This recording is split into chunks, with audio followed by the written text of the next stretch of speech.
When you were growing up, what meant home to you?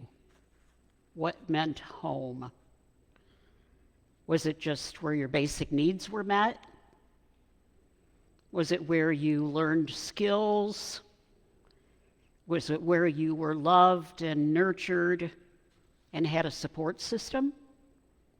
How would you define home? How many of us had a church family as part of our support system? I did. Matter of fact, I had 4 generations of my family in the same church. And for many, the church fellowship becomes as close or maybe even closer than a biological family. The church is more than a building. Matter of fact, the church can exist apart from a building because the church is God's family, a place of belonging, a place of shared faith. God wired us human beings for connection and community. Life can feel isolating, especially when we're going through a rough time. We can feel adrift or lost. And the church is meant to be a spiritual home, a place where we're known by God, but by one another, and a place where we're loved. Now, Mike read for us the prodigal son. It's probably one of the most well-known stories in the Bible. The self-centered son wanted his inheritance. And we know the story. He squandered it. And then he had nothing to eat, and he hired on feeding the pigs. But he came to his senses, and he thought, my dad treats the hired hands better than I'm faring right now. I'm going to go home. I'm not going to demand to be reinstated as his son, but maybe he'll hire me on.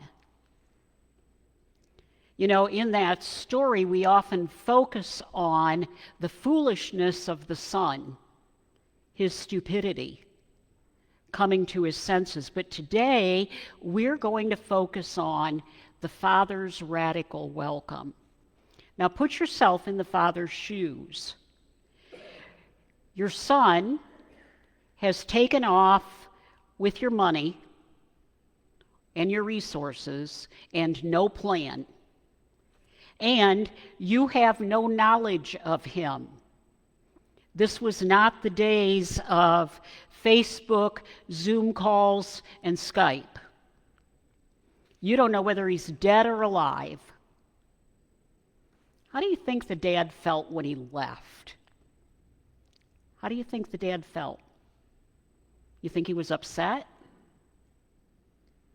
Did he tell his son no? Do you think he was angry? Do you think he was disappointed? I don't see how he couldn't have been disappointed, because the kid was not interested in sharing a relationship with him. He just wanted the perks that dad could provide. And he wanted to go and do his own thing. But let's pay attention to the father when the son comes back. This extravagant welcome. He runs to meet his son. He embraces him. He throws a welcome home party. And he restores his status as a son, not as a hired hand. Now we know the brother got upset about it, but we're not going to focus on that today. We're going to focus on the dad. Because this is the picture of God's heart. No judgment, just open arms. Forgiveness for the son's stupidity. Forgiveness. With God, it's not about what we've done. It's about who God is. So let's flip the analogy. Have any of us ever been the prodigal? Any of us ever done something really stupid? That's probably a pretty universal experience. How many of us have had a point in our life when we didn't care about our relationship with God? But we wanted all the blessings that God would give, and we got mad if we thought we missed out on those blessings. You know what that is? That's hog pen thinking. Hog pen thinking.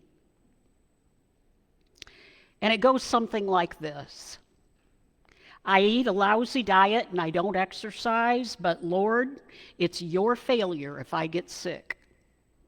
Hog pen thinking. I judge people and I gossip about their choices, but God, don't let that person attack my character because I don't deserve it. Hog pen thinking. I have a secret addiction and it's draining me morally and financially, and it's causing my family harm. But God, don't make me face the consequences of those choices. Hog pen thinking. So let me ask you a question.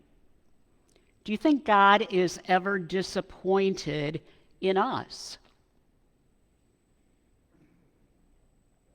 What do you think? Do you think God anthropomorphically shakes his head and rolls his eyes and says, "What were they thinking?" You know, God is certainly willing to let us face the consequences of our actions, but do you think God is disappointed? There's a difference between disappointment and disowning. Let me repeat that. There's a difference between disappointment and disowning. God may be disappointed because God knows what that choice or action, what road we're going to go down because of that, but God does not disown us. God offers us a radical welcome home. Come on back to your senses, my child. I'm here waiting for you to come home. There's a passage in the Bible that says there is joy in the presence of the angels of God when one sinner repents. You ever heard of that before? There's joy in the presence of the angels of God when one sinner repents. Everyone is welcome in God's family because we're all sinners saved by grace. Our church looks a little wonky. Guess why? None of us is perfect. None of us gets it right. But by God's grace, we build this wonky fellowship and we support and love one another in the name of God who does get it right. There's blessings to being home in God's family and part of a vibrant church.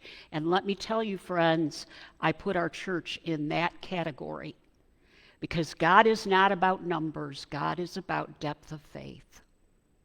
And God is about living that faith out, not only on Sunday morning, but every other day of the week. Because being part of a vibrant church gives us a place to learn, to be challenged, to deepen our faith. Being part of a vibrant church means that we lean on others or offer support in times of trouble. Being part of a vibrant church means we make a difference in the world by pooling our talents and our resources. And we find purpose in our lives by doing that. We're going to start tutoring this week, God willing. I can't tell you how excited I am because children that are this age who struggle academically are going to be loved unconditionally by this group of Christians that enters that school and says, "You are a blessing, child."